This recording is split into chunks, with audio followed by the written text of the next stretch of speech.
Swayam Prabha, free DTH channel for education.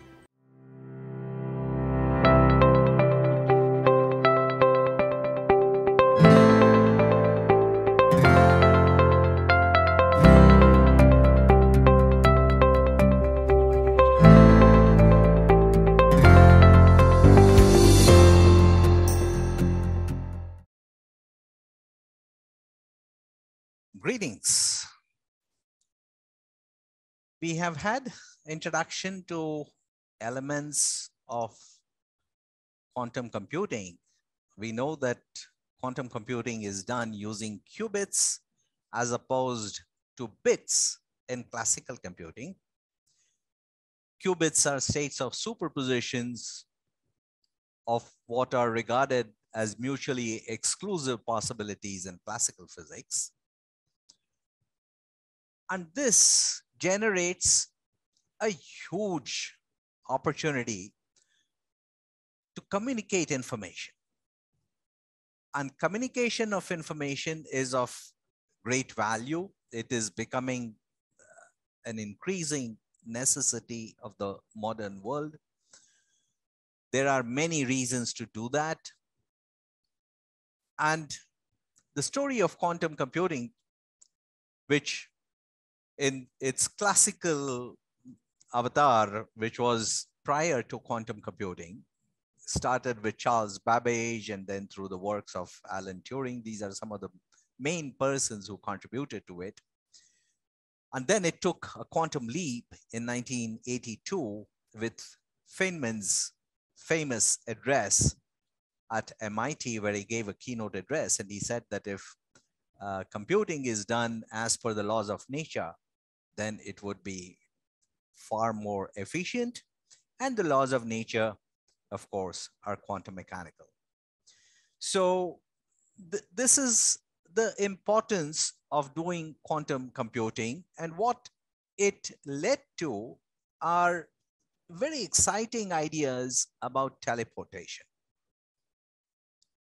Teleportation is a very exciting idea. It gives you a sense that, okay, you can send information from one part to another instantly.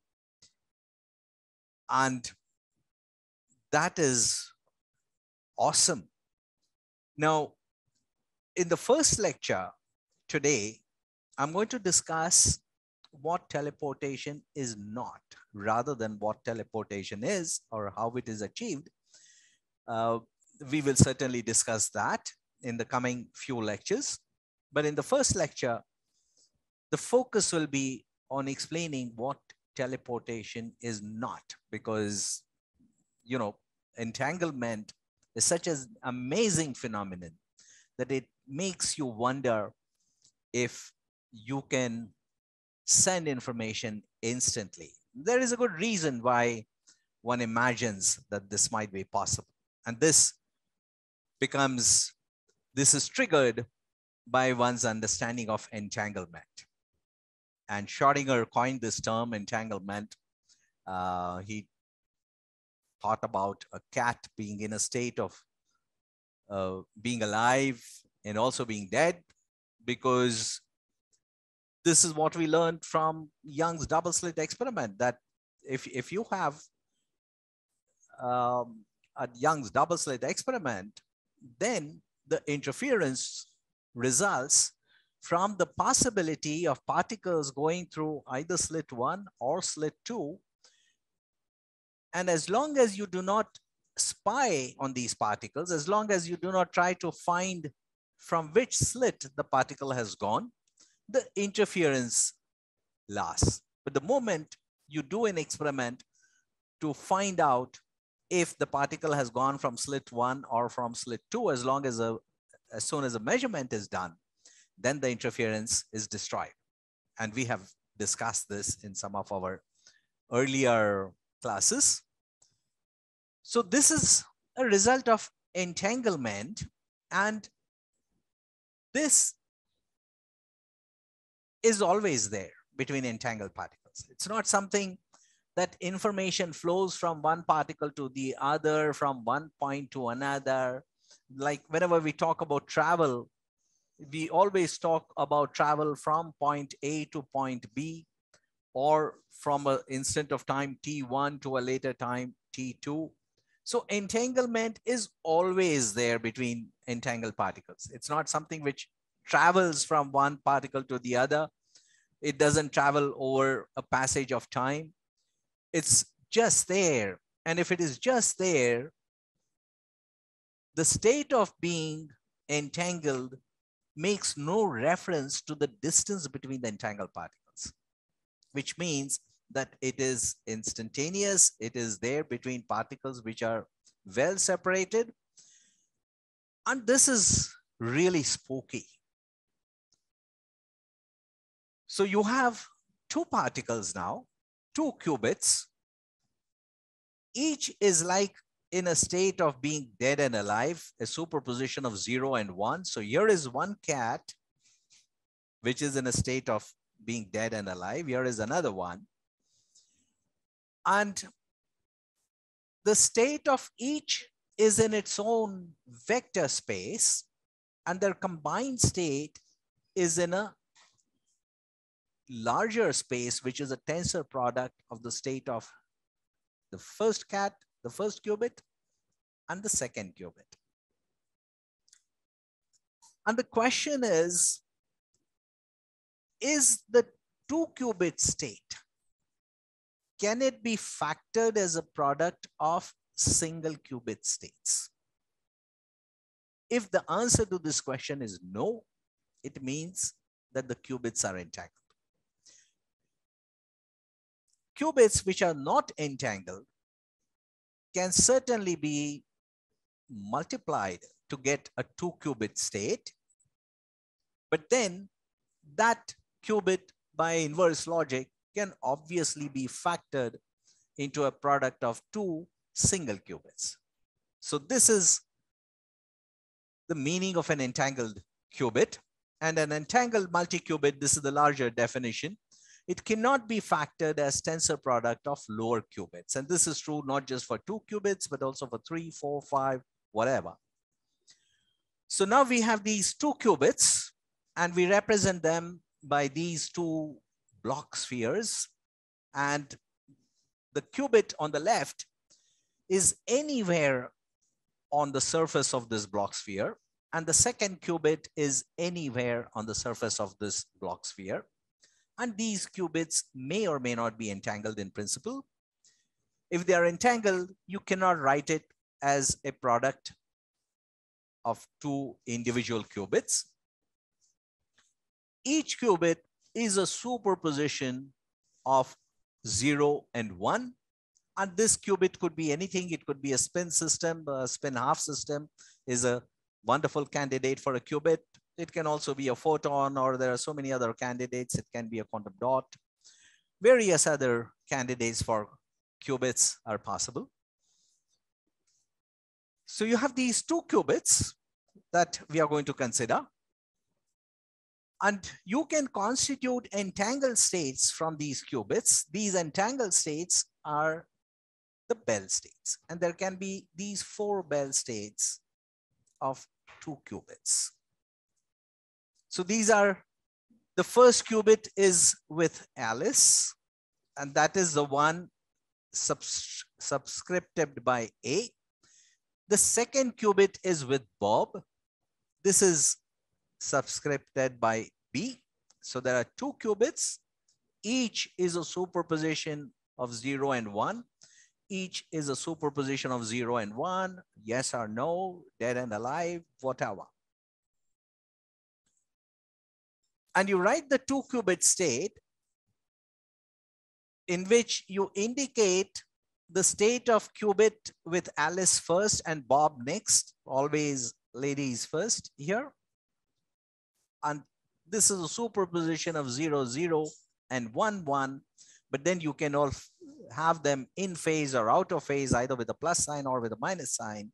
And the 1/√2 takes care of the overall normalization. So this is the Bell state, and this cannot be factored. There are two Bell states over here, one corresponding to the plus sign and the other for the minus sign. And altogether, you have 4 Bell states, 2 here, 1 for the plus sign and 1 for the minus one, for the minus sign. This is 0, 0 and 1, 1. What is amazing about this Bell state is that the chance of making a measurement on Alice's qubit and finding it to be in a state 0 or 1, it's totally random. The probability is half. But then if you make that measurement, then because the 2 qubits are entangled, you can guarantee that Bob's qubit will always be in the same state, because this 0 comes with this 0 and this 1 comes with this 1. So whatever is Alice's qubit in whatever pure state it is, would also be the pure state of Bob's qubit. Whereas in this, it is just the opposite. If Alice's qubit is in state 0, then Bob's is in 1. And if Alice's is in 1, then Bob's is in state 0. So these are opposite, but guaranteed to be opposite. Whether Alice's qubit is in state 0 or 1, that chance is really random. That chance is only 50%. So you have these 4 entangled states, here with opposite pure states and here with same pure states. But here you have 2, 1 with a plus sign, 1 with a minus. Here also you have got 2. So altogether there are these 4 Bell states. You can represent the 0, 0 with spin up and the 1, 1 with spin down. And here you have 0, 1 with up, down, and 1, 0 with down, up. So these are the 4 Bell states. These are correlated qubits. The chance of measuring Alice's qubit in either 0 or 1 is half. But once you make that measurement, you can tell what is the state of the entangled qubit, which is with Bob. Now, when we make this statement, at no point do we refer to the distance between Alice and Bob. They could be performing their experiments in the same lab, or they could be in different labs. They could be in a separate building, or in a separate town, or in separate countries, separate continents, or even different planets, or for that matter, even different galaxies. They could be anywhere. At no point do we talk about the distance between Alice and Bob. So the qubits, the qubit with Alice and the qubit with Bob is well separated. But a result of the measurement of the qubit which Alice has immediately through the entanglement guarantees what is the state of qubit which Bob has. And this is what Einstein called as spooky. And the famous debate between Einstein and Bohr is well known. We have discussed this in some of our earlier classes. And Einstein's view was that without hidden variables, which would impact entanglement, quantum mechanics is incomplete. And hidden variables would restore causality in quantum mechanics. Niels Bohr had the opposite viewpoint, and he often used Einstein's theories to prove his own point against Einstein, and Bohr always won those debates.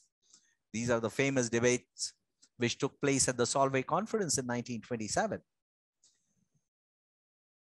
And Bohr's position was that entanglement is fundamental to nature. Statistics and uncertainty is intrinsic. It is not something which you can sort of compensate by exploring what you believe is some information which is hiding in the hidden variables. Some of these ideas we have discussed earlier, And these lectures are available at these two web links of the Swayamprabha. This is Swayamprabha's YouTube channel, and this is Swayamprabha's website. And we have discussed the debate between Bohr and Einstein, and also its resolution, which came from the inequality, which was proposed by John Bell in 1964. It was something like 30 years after the debate. And no wonder Bell's work is considered to be one of the most important contributions of the previous century to the advancement of human knowledge. And Bell's inequality was powerful enough to help us test the limits of arguments of Einstein or of Niels Bohr. And these become necessary because of the nature of entanglement, which is really spooky. Like if you have a species over here, which bursts and produces two fragments which are entangled, and they fly away in opposite directions and they remain entangled. And there is some correlation between them. And when we think about correlation, we are always thinking of classical correlation, because when you toss a coin, there is a chance that you will get heads or you will get tails. And then you can correlate your findings using certain statistical predictions. You can ask if these entangled species, which are produced at this burst and fly away in opposite directions and go far away, but remain entangled, and they could be, far away by a vast amount of distance. Actually, the distance is irrelevant. It could be a meter or 2 meters, or it could be 1,000,000 light years or 2,000,000 light years. Those numbers simply don't matter. As long as they stay entangled, then a measurement on one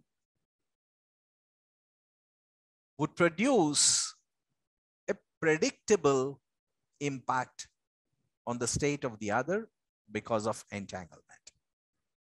So we have discussed this in earlier classes, the Bohr-Einstein debate. The paradox, as it seemed at one point of time, the argument of Einstein, Podolsky, and Rosen, commonly referred to as the EPR paradox, and the prescriptions given by John Bell on the resolution of the Einstein-Podolsky-Rosen paradox, in which he points out that in this node, that idea will be formulated mathematically and shown to be incompatible with the statistical predictions of quantum mechanics, that the statistical predictions of quantum mechanics is not compatible with the idea of hidden variables, as was suspected by Einstein, Podolsky, and Rosen. So this is really a no-go theorem, because a no-go theorem tells you that, okay, a certain thing is possible or it is not possible.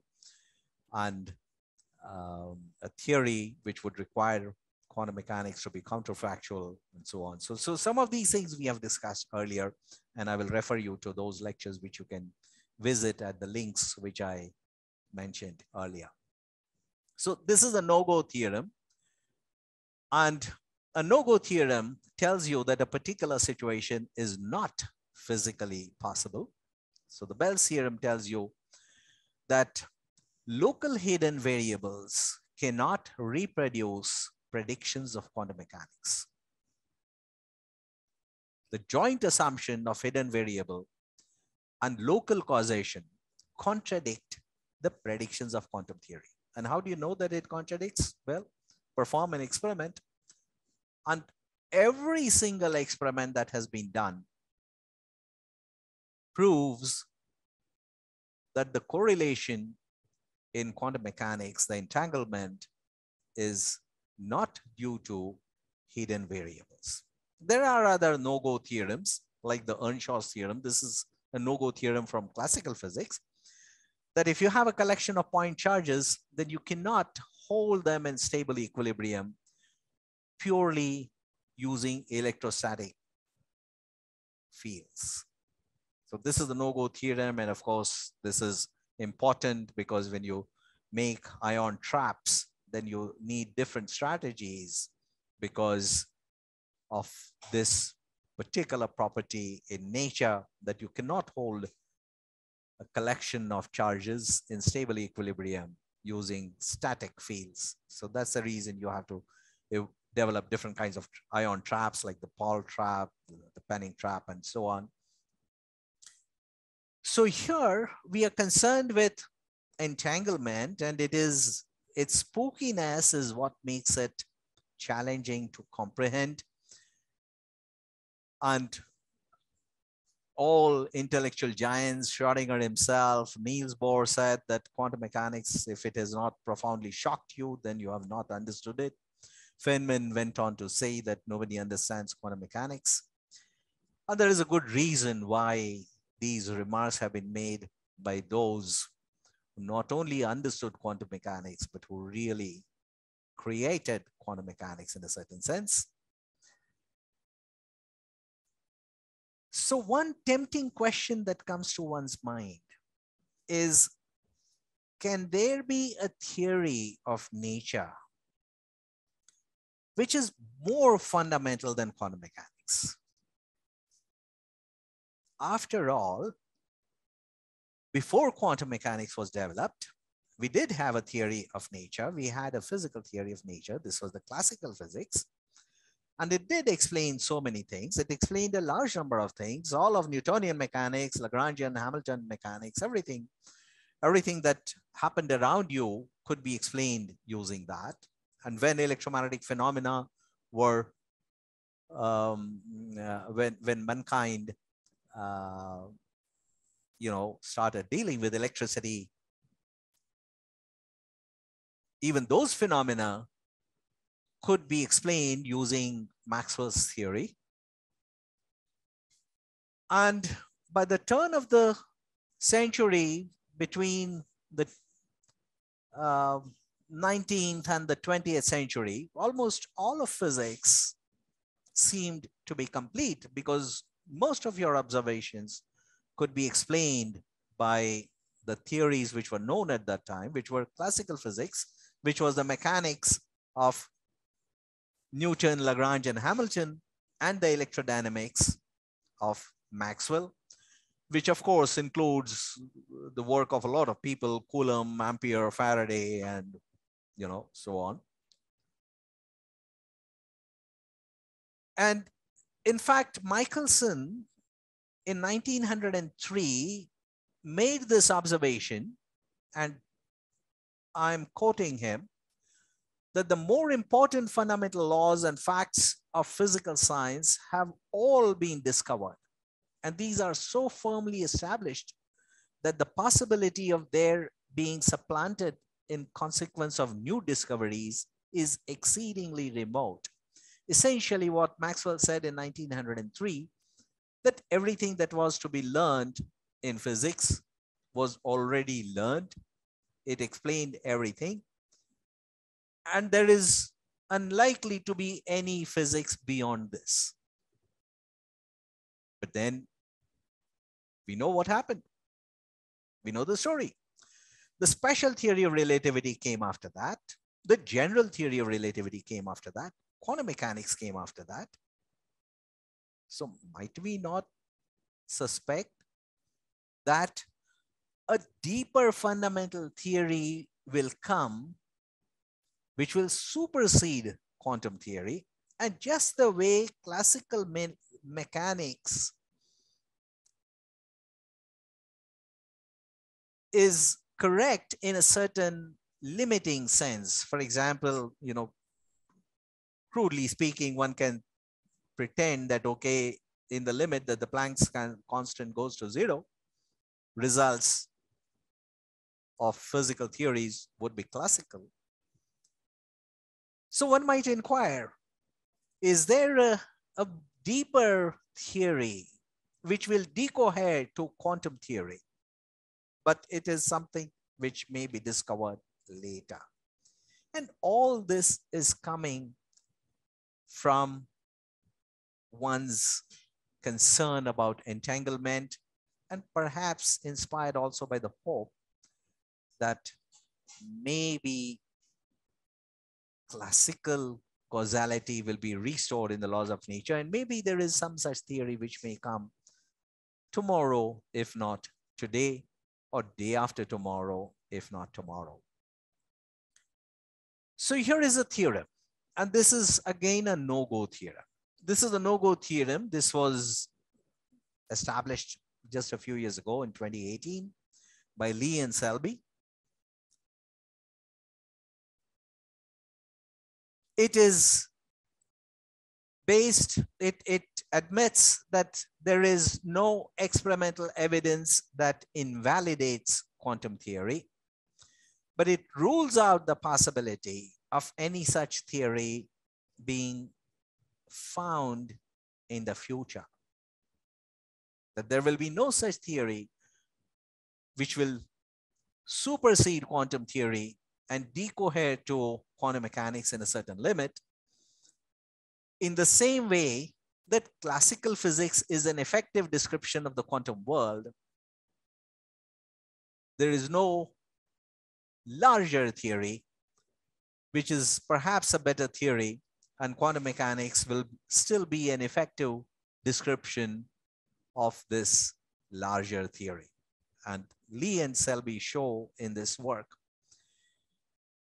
that there is no such theory possible within certain stipulation of their conditions. And their argument is that causality, which means that information propagates from present to the future, and purification, that if some information is missing,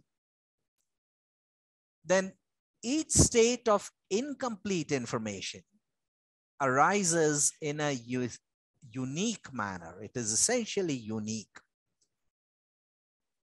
And the reason it has to be unique is because of the lack of information about the environment. You never know how the system is interacting with the environment. So this is Lee and Selby's no-go theorem, that a post-quantum theory cannot exist if the post-quantum theory requires the satisfaction of causality and purification.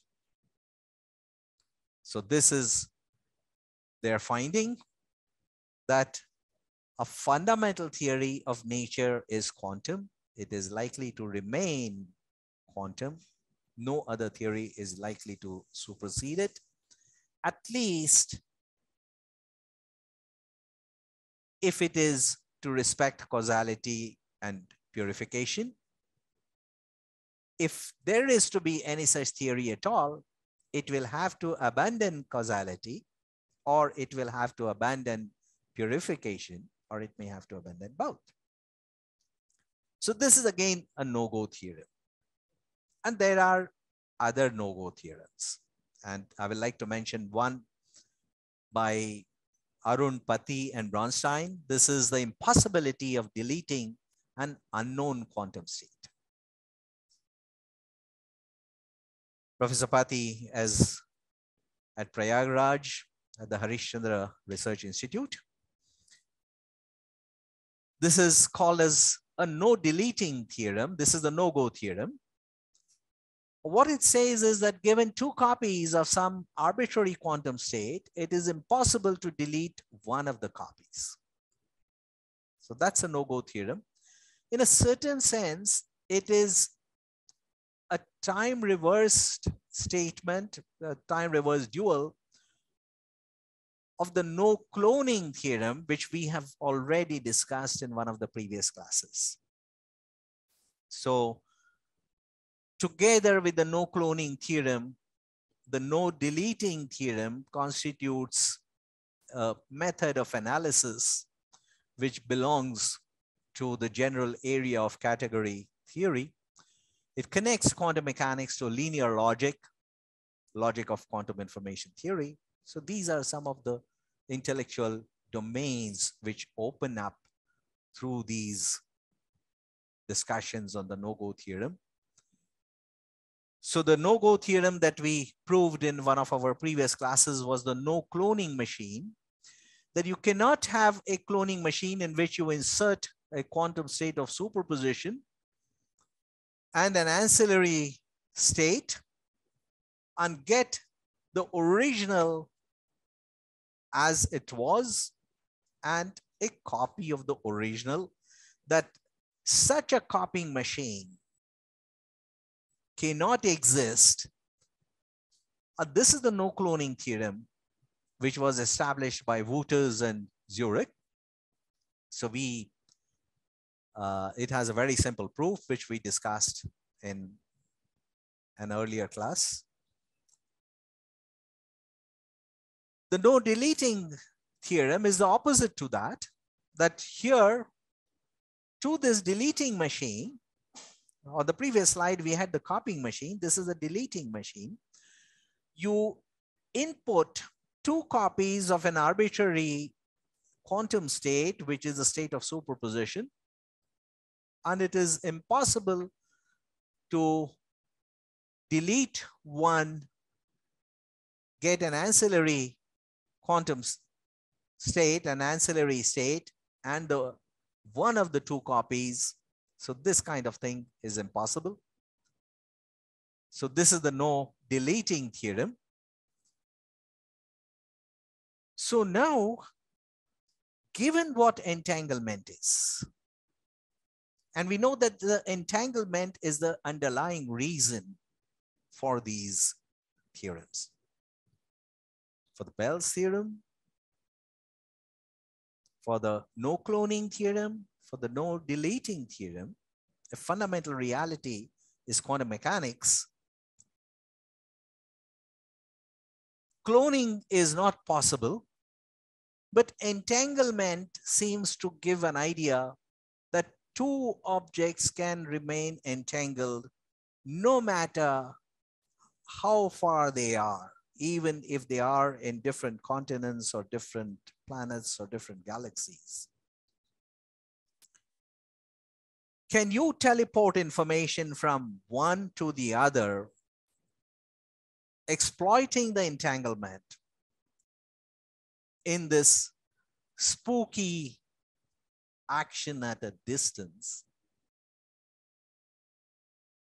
And would that help you achieve teleportation? So that's a question which is a natural question to be asked.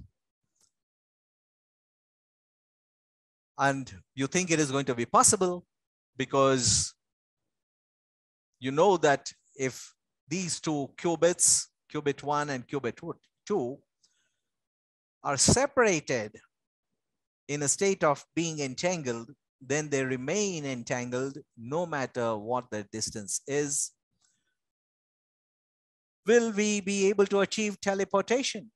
And what do we think of, what do we imagine teleportation to be? We think that, okay, in a single song, Alice and Bob would go find themselves in Mumbai or Paris or Vienna or Sydney, wherever, teleport themselves during the course of a song.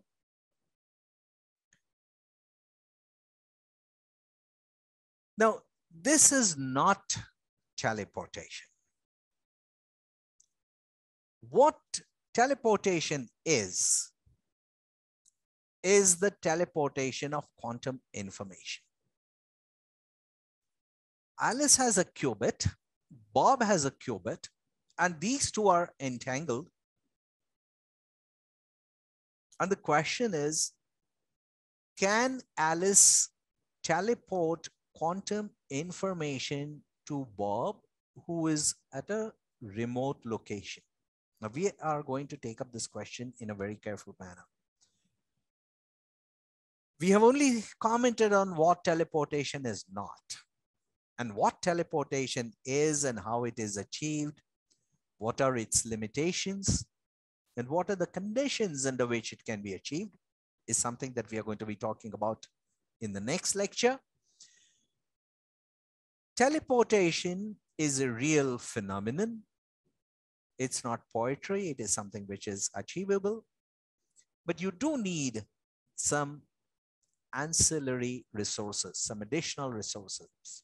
You need some other infrastructure.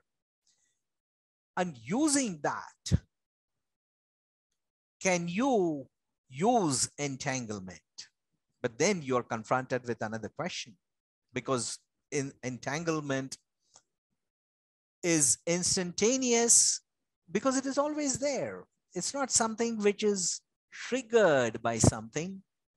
If you have two qubits in a state of entanglement, they are always in that state of entanglement. So it's not that you have to pass on information from here to there, and this information will take a certain amount of time, which will to travel from here to there, no matter what the distance between the two is. And if Alice and Bob are at two different locations, they can certainly send information to each other in a variety of manners. You can send a messenger. You can send your friend that go and tell this to Bob. That's one way of sending information. You can send a letter.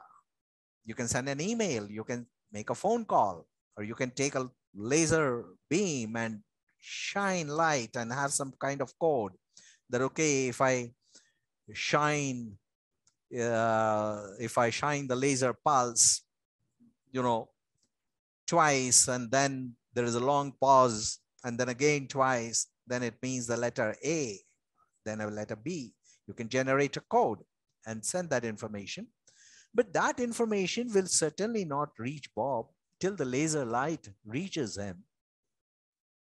And it cannot be quicker than the speed of light. A letter and a messenger would be a whole lot slower. But even the laser light would not exceed the speed of light. In fact, it is the speed at which light travels. But entanglement is instantaneous. So now, how do we reconcile this? How do we reconcile the entanglement, which is always there, which doesn't need any time for any information to go from here to there? It doesn't even separate here and there, because the two qubits are really entangled in the Hilbert space. And if you can use this entanglement, would you be achieving cloning in some sense? So these are the questions which are before us. We will resolve these questions using Bell states. We will use two qubit system, two qubits. One is with Alice. Alice is on Venus. The other is with Bob. Bob is on Mars. These qubits are in a state of entanglement. Their product state cannot be factored into single qubit vectors. So Alice has got quantum information. It is in her qubit. Her qubit is in a state of quantum information. It is in a state of being dead and alive because it is a superposition of 0 and 1. And this is with Alice. Alice has an arbitrary state. This is qubit number 1 with Alice, subscripted by the letter A. This is the quantum information. She cannot measure this because a measurement will destroy the superposition and the system will collapse into an eigenstate. So without measuring it, she wants to communicate this information to Bob. That's the question before us. And in doing so, would she violate the special theory of relativity in any way? She cannot do a measurement. Measurement will destroy the superposition. We know that very well. The system collapses into one of the pure states. So at this point, I will stop this lecture. We will continue from this point in the next lecture. What we have essentially defined in this lecture as to what teleportation is not. And we are asking the question, what is teleportation? Teleportation is the communication of information from Alice to Bob, who is at a different location. The quantum information is to be communicated, and certainly some other resources can be used. These other resources may involve some classical channels or quantum channels. All that is fine. They can use other resources. But what they're trying to achieve is the communication, is the teleportation.